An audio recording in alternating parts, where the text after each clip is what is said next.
Thank you very much, Sydney. Bill Priestley here along with Michael Vincent as we get set for another edition of our roundtable where we try and dissect 1, 2, 3, possibly more subjects. But today we're going to stick with one, Michael, and it's one that's been, of course, the hot topic for, since February 24th or so, and that is, of course, gas prices. And more importantly, I guess, you look at if freight is the lifeblood of the economy, then fuel must be the lungs of the freight industry. You've got to have it, in other words, to make it go.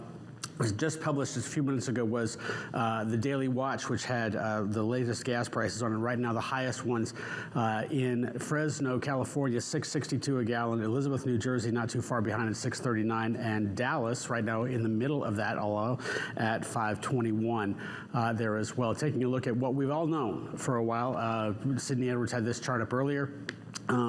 Gas prices jumped up after February 24th. Eased off a little bit. Now we're seeing them going up again. John Kingston reporting this morning that we had possibly a little bit of relief coming to the Northeast, but it's all coming down to how you buy the fuel, and especially for those smaller carriers, this is a kind of avalanche that they've got to be able to get through in order to do that. And so with that, we're going to bring in our fuel buying expert, Scott Burhag. Scott, how are you today? I'm well. How are you guys doing? We are well, and hopefully not looking too pessimistically forward at gas prices as they eclipse $5.50 per gallon. I think we were talking to Donnie Gilbert earlier today, and he was talking about how at one particular place he worked, they had an alarm go off because the price of diesel hit $5, and they thought that would never happen. Yeah, it shut down their system. It was a safeguard back in the day. 10 years ago, 15 years ago, it wasn't really that long ago, really, in my lifetime, where $5 was unheard of, and it actually shut down the system because it was reported at $5. Yeah, and of course, we're all of an age where you remember you go into the pump and it was like $1.10, way back in the day. Back in the day. I remember further than that. Yeah, but I'll bet you don't remember odd even rationing, do you? No, we haven't got that. Hey, can we go back to the guy who did the spaghetti in his truck? That is still. I noticed that you were completely enamored by that in the green room. I was like, first of all, I'm starved, and second of all, I was like, now that is a man that is creative, right? It's awesome. Absolutely. Spaghetti inside the truck. I've seen some pull out a small grill, right, beside the truck and do that, but, you know. And, of course, my head's going to, where's the gas tank? Where is this thing really? Good point. Diesel-powered George Foreman. More to our specific quest here, fuel buying. And the first question I've got for you here, Scott, is obviously we've seen fuel fluctuate, and maybe not perhaps as an increase as we've seen recently, but how have fuel buying strategies changed over time? And you remember when we talked a little bit earlier for our state of freight piece, you talked about having a fuel program. Obviously, there's a lot more that goes into it than just going down to the gas station and fill it up. Right. Well, so that's a lot of that's a big question to answer. So the first thing is, nobody really plans for this stuff. Nobody really has a crystal ball and can tell when prices are going to go crazy because of some type of international situation that drives prices. What I always tell people is you really need to understand your rateability. And rateability is the amount of fuel that you buy every year. So, and I over a 40-year career in teaching people how to buy fuel, I'm always amazed when I ask somebody, tell me how much you buy. They have to go, I'm not really sure. Let me go back and check. You need to know that, okay? Because the more you buy, the better off you're going to be in terms of getting a deal from your supplier. So it's very important, first of all, to go back and to really look at the fundamentals of how you buy fuel. Is it just one person who does the buying?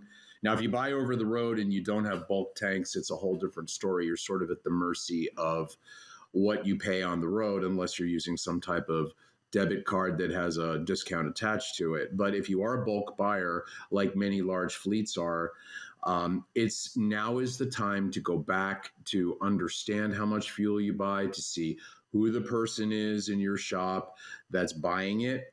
Make sure that they have the necessary tools that they need, like price tickers that can show them what fuel is doing every day. And more importantly, go back find your fuel contract. If you have a contract with somebody, whether it's for multiple locations or just one location, go back and look at that contract, because I guarantee you that contract is outdated. It's probably been passed on from fuel buyer to fuel buyer, and nobody's taken a look at it. And once you do that, then you're in the process of beginning to purchase fuel a little bit better. So with that, we've obviously heard the gas prices and where they are right now, and as mentioned, Fresno is leading the country right now at over $6.50 a gallon. Right. Mike, let me ask you this: when we have problems of this nature, and you get to a point where gas is starting to price people out of the market, are we past, or are we at, or are we approaching a tipping point where things are not just going to be equitable for the small carrier? I think we're there. I think we're approaching, and it's getting worse. You can find still good rates, excluding fuel, in specific markets on specific lanes. We just saw Donnie Gilbert pointing out some that were fairly decent, right? The problem is that those volumes are going away, and your baseline rate is dropping at the same time fuel is going up. And those smaller owner-operators, we saw, 20,000 new authorities in February? Now, sure, a lot of those came from the enterprise. They wanted to get out and make their own buck and control their own destiny. It was a great time to do that, but now they're not underneath those fuel buying programs anymore, right? And now you've got declining volumes, and you've got the most desperate in the room setting the price at certain points. And yeah, it's a death spiral right now that could increase, but yeah, it's certainly squeezing and taking some capacity out of the market right now. Scott, let's talk about those prices just a little bit. When you and I talked, you mentioned the psychological effect that affects prices more, sometimes more so than just simple supply and demand, the value of what you're buying. How nervous are you about those psychological effects in terms of who's making the call on how much the price of oil goes up or down? I'm always nervous about it. So, there's really two things that affect this stuff. So obviously you have the infrastructure. So, and this infrastructure is an older infrastructure. In some cases, it's a decaying infrastructure. So whenever there's some type of problem, if it's a problem with a refinery or if it's a problem with a pipeline, like last year we had a Colonial Pipeline issue that affected markets, that's a tangible set of factors that affect prices and supply. Then you've got, which you just alluded to, which is a psychological impact on the market. So what's important for people to understand is the local price you pay is affected by, first, a futures market, which then affects a bulk market, which then affects a rack market, which then ultimately trickles down to the retail side. So it's really four pieces. Let's focus on the first one, which is the futures market. On a volatility scale of 1 to 10, the futures market is a 10. Okay, so it could be anything. It could be rumors about some kind of coup happening somewhere, or, it's really anything. When the market hears it, it's like a knee-jerk reaction, and there's just a tremendous amount of volatility tied to it. The war and all of the ensuing issues having to do with it, and the exports and all of this other stuff, has just made this whole thing, has made the psychological impact in these markets really rise. So, that's not going to go away. That's not going to go away. We are in a period of volatility. And listen, as I said, I've been doing this for a really long time, and I've seen markets that are flat. It's just very, very steady, and it can go for a long period of time where there's just a flat line in prices and volatility. But you're in a situation right now where you're going like this. It just goes up and down and up and down.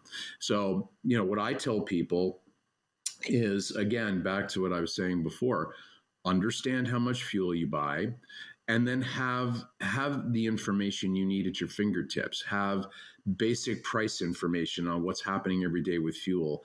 Couple that with a simple news feed that tells you what's going on. So if you're somebody, let's take California as a perfect example, because California is an island unto itself. It's really not connected to anything else. So whenever something happens in California, if it's a refinery problem, which happens a lot, you just see a tremendous amount of volatility in prices. But if you have a price ticker and if you have news in front of you, you can get in front of it a little bit.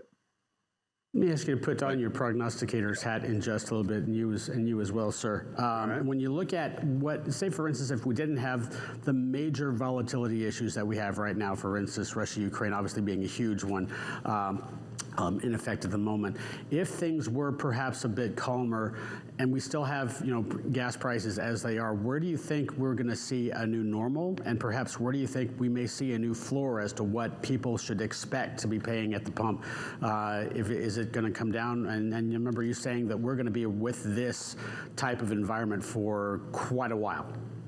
Mm-hmm. Well, we always used to laugh. So I come from a company called Opus, Oil Price Information Service, which I think a lot of viewers probably are familiar with.